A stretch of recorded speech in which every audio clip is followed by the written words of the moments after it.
Well, good morning, everyone, and thank you, Greg, for that kind introduction. I also want to thank Deloitte and the U.S. APEC Business Coalition for hosting this morning's event. Both of your organizations truly understand how important governance, transparency, and fighting corruption is to sustained economic growth in the APEC region. Forums like APEC provide a valuable venue for governments and business leaders to communicate and collaborate on the most pressing issues facing our private sectors.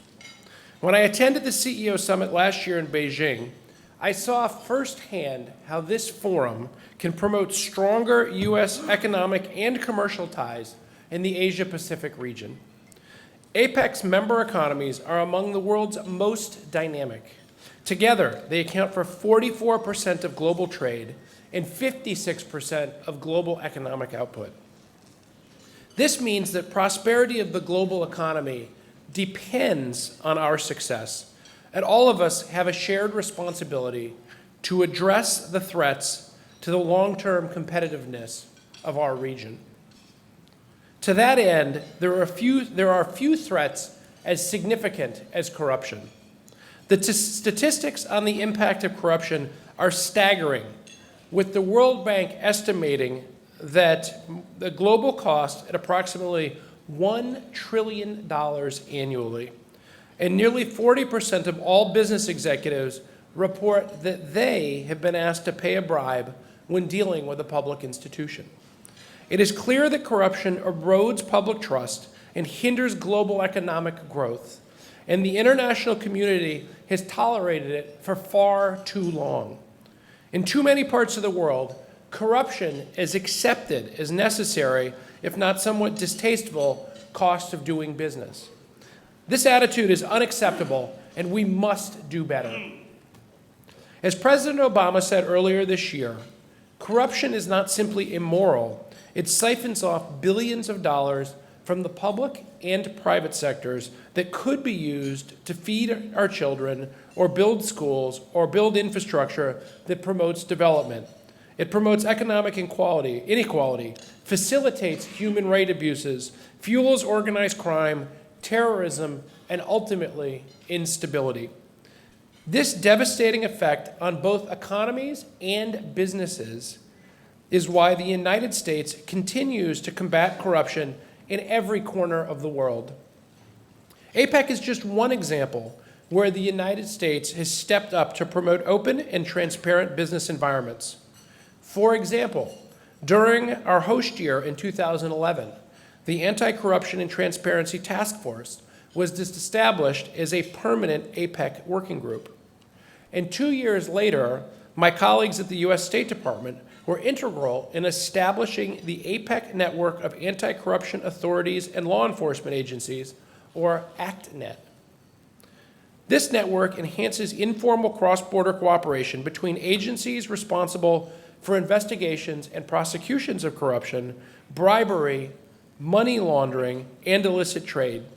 It also facilitates the identification and returns of the proceeds of those crimes. At the Department of Commerce, we are fighting corruption through the APEC SME Working Group, which recently launched a business ethics initiative in the medical device, biopharmaceuticals, and construction and engineering sectors. This initiative is doing critical and important work because smaller companies are the most harmed by corruption. SMEs are critical links in the global supply chain, and many of them are forced to pay huge bribes to get a seat in the contracting process. Simply put, we can't afford to keep SMEs on the sidelines because they are unable to pay the price of entry. As part of public-private partnerships, our department led the drafting of 3 sets of ethics principles. These principles now form the foundation of each new code of ethics established in APEC economies. Since 2010, this initiative has enabled more than 1,000 individuals from all 21 APEC economies to participate in 13 separate business ethics programs. For example, the construction engineering sector held a large workshop in Manila last year and drafted a number of recommendations for moving its work forward. One of our biggest successes to date has been in the healthcare sector.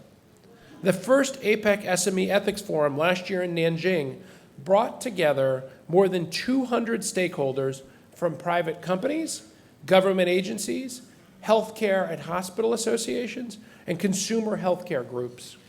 Participants drafted the Nanjing Declaration, which charted a clear path forward for harmonizing APEC healthcare codes by 2020. They also agreed to double the number of healthcare associations with new codes by the end of the year. Today, I am pleased to report that we have reached our goal ahead of schedule.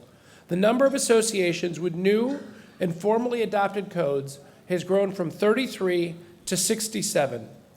These codes represent not only thousands of SMEs, but also more than 8,000 larger companies. Several additional associations are expected to complete their codes by the end of the year. By monitoring our progress through quarterly surveys, we are tracking which associations have more work to do on transparency. We also have an active network of mentors from companies of all sizes and from across the entire APEC region that have been working directly with local associations on code drafting and implementation.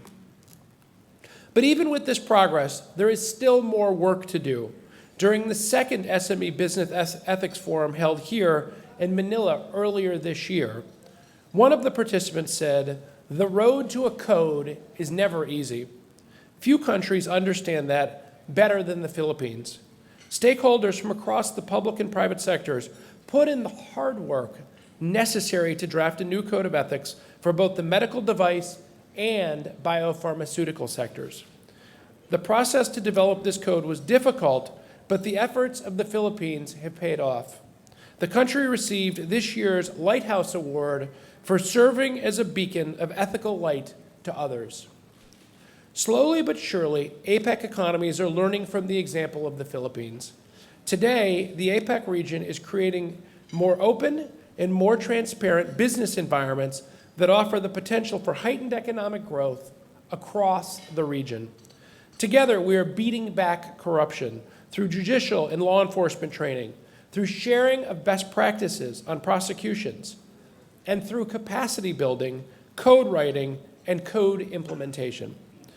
We have two significant upcoming opportunities to build on this progress.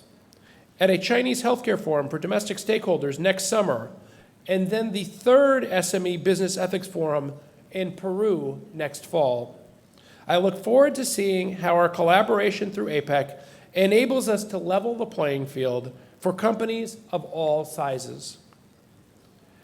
APEC has proven to be one of the best vehicles for overcoming commercial obstacles and moving us toward successful economic integration across the Asia-Pacific region.